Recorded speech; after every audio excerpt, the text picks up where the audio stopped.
Good morning students. अब हम पढ़ेंगे लाइफ ऑफ द वर्कर कि जो मजदूर थे उनकी ज़िंदगी के बारे में पढ़ेंगे कि कैसे उनकी लाइफ जो थी कैसी थी। तो बाज़ार में जो लेबर थी उस बहुत ज़्यादा होने के कारण जो है इससे मज़दूरों की जो लाइफ थी वो भी इफ़ेक्ट हुई है। जैसे नौकरियों की खबर सुन के गाँव में पहुंची ये खबर, तो सारे ही काफ़ी लोग जो है इकट्ठे होकर शहरों में आने लग गए और जो शहरों में नौकरी की तलाश में आने लगे। और वहाँ जैसे किसी का कोई फ्रेंड है या किसी की फैमिली का कोई है या कोई जान पहचान है, उसके ऊपर डिपेंड करता था। अगर किसी कारखाने में आपका कोई फ्रेंड या कोई भी नोन है वहाँ पे, तो नौकरी मिलने की पॉसिबिलिटी जो बहुत ज़्यादा होती थी। और सबके पास जो था ऐसे सोशल जो एक दूसरे से मतलब संपर्क जो होते नहीं थे, तो रोजगार मिलने के लिए वो बहुत सारे लोग जो है काफ़ी टाइम उन्हें इंतजार करना पड़ता था। वो कहीं पुलों के नीचे या कहीं गेस्ट हाउस में रेस्ट हाउस में ऐसे रहते थे। कुछ बेरोजगार जो है शहर में जो पर्सनल जो रेजिडेंस होते हैं, मतलब किसी के जहाँ पर वहाँ रहने लगे, ठीक है।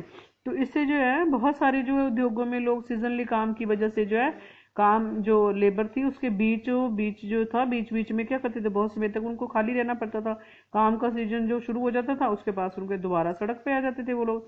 और कुछ लोग जो है जाड़ों के बाद यानी कि सीजन सर्दियों के बाद जो है गाँव में चले जाते थे, जहाँ इस समय वो काम तो जहाँ जो है वो उनको काम इससे निकलने लगता था, ठीक है। लेकिन ज़्यादातर शहर में छोटा मोटा काम ढूंढने की कोशिश करते थे कुछ लोग, ठीक है।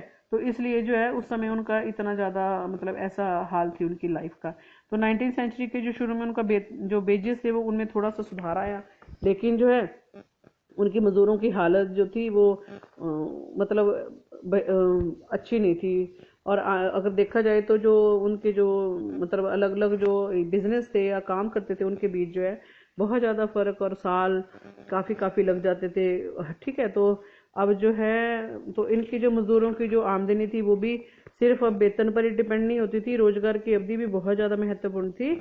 और मज़दूरों को जो एवरेज जो है डेली वेजेस जो इसलिए तय होती थी कि उन्होंने क्या करा है, कितने दिन काम किए हैं। तो 19वीं सेंचुरी के टाइम पीरियड में उनके हालात जो अच्छे हालात में भी लगभग 10% जो है अर्बन एरियाज जो है थी वो क्या थी, गरीब थी। 1830 के टाइम में जो डिप्रेशन थी, मंदी थी, ठीक है, इकोनॉमिक जो डिप्रेशन आई उसके दौर में जो अनएम्प्लॉयड थे उनकी संख्या जो है वर्कर जो है 35 से 75% तक हो गई थी। तो बेरोजगारी की जो मतलब के कारण जो है जो मजदूर थे, लेबर थे, उन्होंने जो ये जो मतलब टेक्नोलॉजी डेवलपमेंट हुआ था उससे चिढ़ते थे वो लोग। जैसे स्पिनिंग मशीन आई, जेनी मशीन आई, उसने क्या करा, हाथ से जो ऊन काटने वाली जो औरतें थी उन्होंने इस तरह से उन मशीनों पर वो हमला करने लगी कि जेनी के इस्तेमाल से ये जो टकराव जो है वो काफ़ी समय तक चला।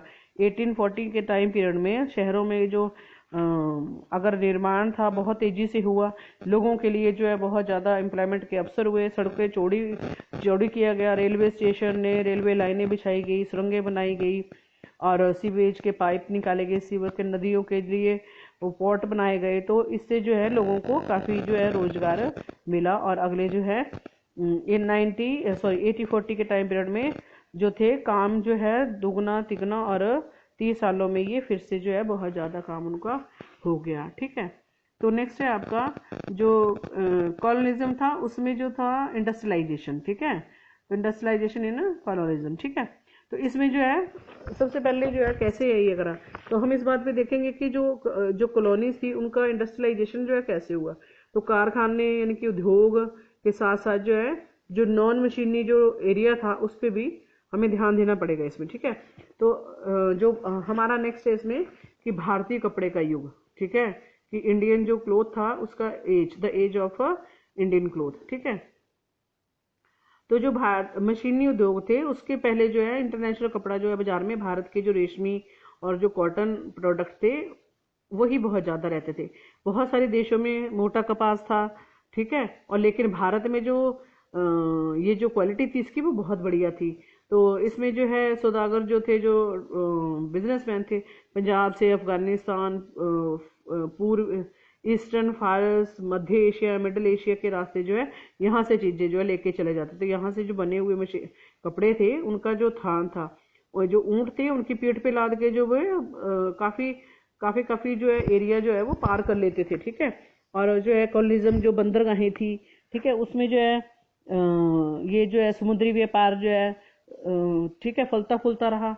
और गुजरात के जो पोर्ट थे उस पे स्थित जो सूरत बंदरगाह थी उसके जरिए जो है यानी कि सूरत पोर्ट उसके जरिए भारत लाल सागर के बंदरगाहों से जुड़ा हुआ था। और जो है ये मछलीपट्टनम बंगाल में हुगली के माध्यम से जो है ये खूब जो है वो ट्रेड जो है वो चलता रहा। ठीक है, तो इसमें जो एक्सपोर्ट जो है ट्रेड के इस जो नेटवर्क था बहुत सारे भारतीय जो बैंकर जो है वो एक्टिव हो गए और उत्पादन में पैसा लगाते थे और चीज़ों को लेकर जाते थे और एक्सपोर्ट को पहुंचा देते थे। माल भेजने में जो सौदागर थे वो ये जो आपकी पोर्ट्स हैं उनके नगर जो थे वो जो इलाकों से जुड़े होते थे। ठीक है, तो ये ट्रेडर क्या करते थे, बुनकरों को पेशगी देते थे और जो है कपड़ा तैयार खरीदते थे उनसे और उसे जो है पोर्ट तक पहुंचा देते थे। और इससे जो है मालिक जो था जहाज की एक्सपोर्ट करके जो है जो बीच में यानी कि जो ब्रोकर्स होते हैं, ठीक है, उनको मोल भाव करते थे और जो है वो जो ट्रेडर्स होते हैं या सौदागर थे वो क्या करते थे, माल खरीद लेते थे। ठीक है, तो यूरोपीय कंपनियों की जो है इससे ताकत भी बढ़ गई और नेटवर्क जो है और भारतीय सौदागर जो थे उसके जो कंट्रोल वाला ये जो नेटवर्क था ये बहुत ज़्यादा टूटने लग गया। अब तो यूरोपीय कंपनियां थी उनकी ताकत जो बढ़ गई। पहले उन्होंने जो लोकल यहाँ के जो दरबार थे उसमें कई तरह की उनको क्या दिया, रिलैक्सेशन दिया या सब्सिडी दी। उसके बाद उन्होंने व्यापार में अपने जो राइट थे वो जमा लिए वहाँ पर और सूरत हुगली और जो पुराने पोर्ट थे वो कमज़ोर पड़ गए और इन जो ये पोर्ट थे उसमें होने वाले एक्सपोर्ट की तो बहुत ज़्यादा कमी आ गई और फिर से जो है कर्ज से व्यापार जो है वो चलता था और वो खत्म होने लग गया अब। ठीक है, तो अब जो है धीरे धीरे ये जो लोकल थे ये बैंकर थे वो दिवालिया हो गए, मतलब उनके पास पैसा बिल्कुल नहीं रहा। और 17वीं सेंचुरी के लास्ट में उन्होंने सूरत बंदरगाह जो थी उसमें होने वाले व्यापार का जो कुल वैल्यू थी वो 1.6 करोड़ रुपए थी और 70-40 में ये सॉरी स्टूडेंट, अब जो है ये 30 लाख जो है वो रह गई थी। ठीक है, करोड़ों से लाख में पहुंच गई थी ये। तो अब जो है ऐसे ही ये सूरत और हुगली जो है वो भी कमजोर पड़ गए और बम्बई और कलकत्ता की स्थिति में सुधार हो गया और पुराने जो पोर्ट थे उनकी जगह नए जो पोर्ट थे उनकी इंपॉर्टेंस बढ़ने लगी और जो नए पोर्ट थे उनके जरिए होने वाले जो व्यापार थे वो यूरोपीय कंपनियों के ऊपर उनका कंट्रोल था। ठीक है, वो यूरोपियन कंपनीज के कंट्रोल में थी और यूरोपीय जहाजों के जरिए जो वो ये व्यापार होता था सारा, है ना। और बहुत सारे जो पुराने व्यापारी थे वो उनके जो मतलब एक काम करने थे वो खत्म हो चुके थे। जो बच्चे कुचे थे जो रहना चाहते थे उनके पास यूरोपीय व्यापारी कंपनियों के कंट्रोल के नेटवर्क के काम करने के अलावा और कोई भी चारा नहीं था। नेक्स्ट है आपका जो व्हाट हैपेंड टू वीवर्स की जो बुनकर थे उनके साथ क्या हुआ। ठीक है, तो उनके साथ क्या हुआ कि 70-60 के टाइम पीरियड में ईस्ट इंडिया कंपनी की जो पावर्स थी वो फिर बहुत ज़्यादा स्ट्रॉन्ग हुई। भारत में जो कपड़ा क्लोथ था यानी कि उसके एक्सपोर्ट में बहुत गिरावट जो है वो नहीं आई। तो ब्रिटिश कपास जो थी उन्होंने उद्योग जो थे अभी फैलना उन्होंने शुरू नहीं किया था और यूरोप के बारीक जो भारतीय कपड़ों की बहुत ज़्यादा मांग थी बाहर में। ठीक है, यूरोप में, तो इसलिए कंपनियों ने भारत में होने वाले जो कपड़े का निर्यात था वही उसको क्या करना चाहती थी, वो एक्सपेंड करना चाहती थी, फैलाना चाहती थी। 70-60 और 70-70 के टाइम पीरियड में बंगाल और कर्नाटक में जो पॉलिटिकल पावर थी उसको करने के लिए जो ईस्ट इंडिया कंपनी को एक्सपोर्ट के लिए लगातार जो है सप्लाई जो है आसानी से नहीं मिल पाती थी। तो बुने हुए जो कपड़े थे उसको हासिल करने के लिए फ्रांसीसी, डच और जो पुर्तगीज थे उनके साथ साथ जो है जो लोकल व्यापारी थे वो भी उसमें होड़ में रहते थे कि हमें भी मिल जाए। इस प्रकार जो है वो वीवर्स थे और उनकी जो एक सप्लाई थी वो खूब उसका माल मतलब आपस में क्या करते थे, मोल भाव करते थे, उनकी बार्गेनिंग करते थे। ठीक है, तो उससे जो अपना माल जो है सबसे ऊंची बोली जो लगाता था उसको बेच देते थे वो लोग। ठीक है, और लंदन भेजे गए अपने जो एक लेटर था उस पर कंपनी के अफसरों ने क्या करा था, जो जिनकी आपूर्ति जो है वो मुश्किल और ऊंचे दामों पर बार बार जो है उसका जिक्र किया जा रहा था। लेकिन एक बार जो ऐसा हुआ कि ईस्ट इंडिया कंपनी की जो पॉलिटिकल पावर थी वो फिर से इस्टेब्लिश हुई और इसके बाद जो है कंपनी पर अपने मोनोपोली जो है उसका दावा कर सकती थी। इसके बाद जो है कंपटीशन खत्म करने का और जो कॉस्ट पर मतलब अंकुश लगाना और जो आपकी कॉटन होती है और रेशम का जो बनी हुई चीजें थी उसमें जो है सुनिश्चित करने के लिए एक मैनेजमेंट जो और एक कंट्रोल की जो नई सिस्टम जो है वो लागू कर दिया गया। ये काम जो है कई स्टेप में हुआ। जैसे पहला इसमें था कि कपड़ा जो है कंपनी ने कपड़ा व्यापार में एक्टिव जो इसमें ट्रेडर्स थे और जो दलाल थे उनको खत्म करने के लिए जो वीवर्स थे उनके साथ डायरेक्ट जो है अपना क्या कर लिया, कंट्रोल जो है करने की कोशिश करी।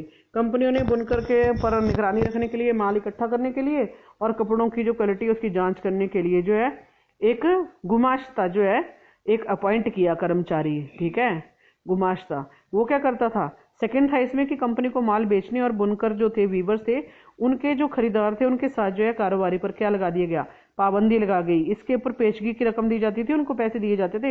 एक बार काम का ऑर्डर मिलने पर बुनकर जो थे अपने रॉ मटेरियल को खरीदने के लिए कर्जा दे दिया जाता था उनको, और वो कर्जा लेते थे और अपना बनाया हुआ माल जो है वो सिर्फ किसको देते थे, गुमाश्ता को देना पड़ता था, ठीक है ना।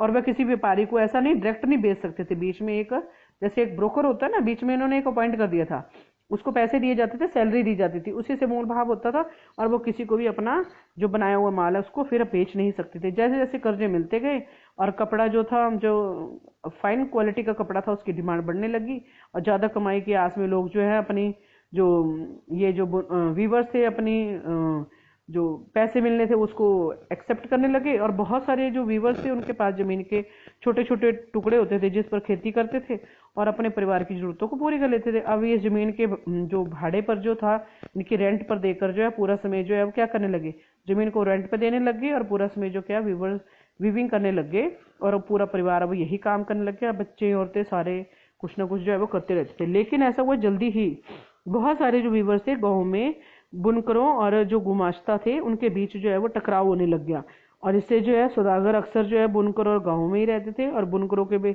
आपस में जो उनके ताल्लुकात होते थे और जो वीवर्स थे उनकी जरूरतों का वो ध्यान रखते थे और संकट के समय उनकी जो है वो क्या करते थे, हेल्प करते थे, ठीक है। तो इसमें जो है नए गुमाश्ता जो है बाहर के लोग होते थे, तो गाँव से उनका पुराना सामाजिक कोई ऐसा रिलेशन नहीं होता था और वो थोड़ा सिपाहियों जैसे चपड़ासियों को लेकर आते थे और जो माल जो है समय पर तैयार होने की स्थिति में जो है बुनकरों को, वीवर्स को सजा भी दे देते थे। तो सजा के तौर पर जो है जो वीवर्स थे उनको अक्सर जो पीटा जाता था, ठीक है। तो अब बुनकर जो है ना तो मोल भाव कर सकते थे और ना ही किसी और को अपना सामान बेच सकते थे। उन्होंने कंपनी से जो कीमत मिलती थी वे बहुत ही ज़्यादा कम थी। कर्जों की वजह से वो कंपनी से बंधे हुए थे कि उन्होंने उससे पैसे लिए होते हैं, इसलिए वो उनका अपना सामान जो है उन्हें बेचना है। कर्नाटक और जो बंगाल थे, बहुत सारे जो एरियाज थे वहाँ पर जो है वीवर्स ने गांव छोड़ के चले गए और अपने रिश्तेदारों के यहाँ किसी और गांव में अपना वो लगा देते थे जिसपे वो काम करते थे। कई कई ऐसी जगहों पर कंपनी और अफसरों का विरोध करते हुए जो गांव के व्यापारी थे उनके साथ मिलकर जो वीवर्स थे उन्होंने क्या करा, जैसे बगावत कर देते हैं, लड़ाई कर लेते हैं, ठीक है।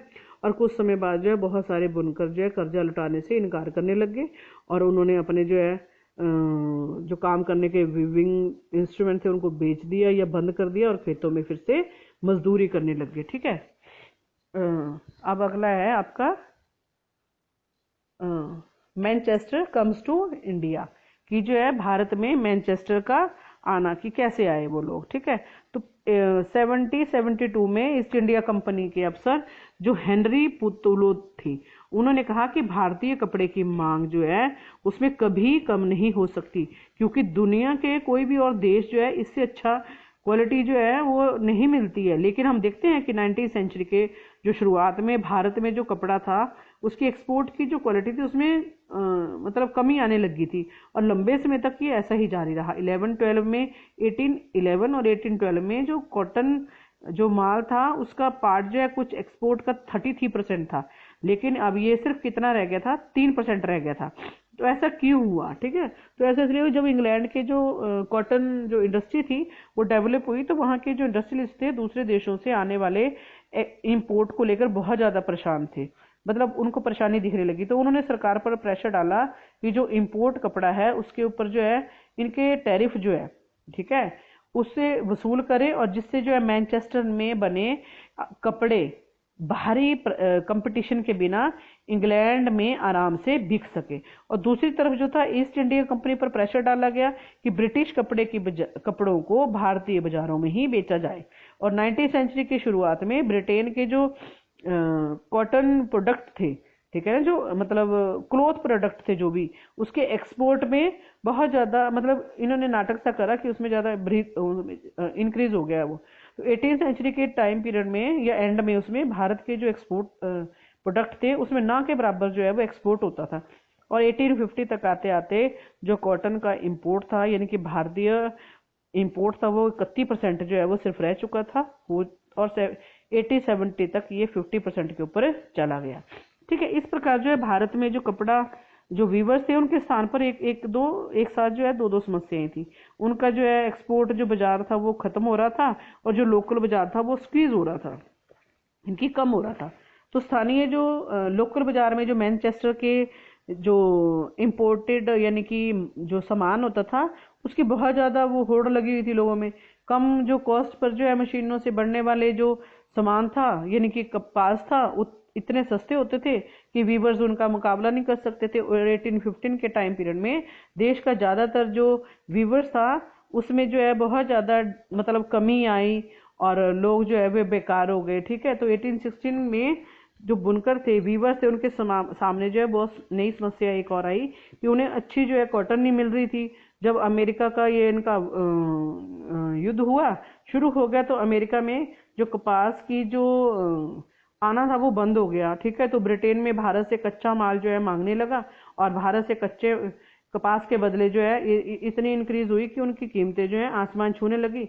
जो इंडियन वीवर्स थे कच्चे माल के वहां पर उनको कमी हो गई और उसने मनमानी कीमत पर जो कच्ची कपास जो है वो खरीदनी पड़ती थी उन्हें।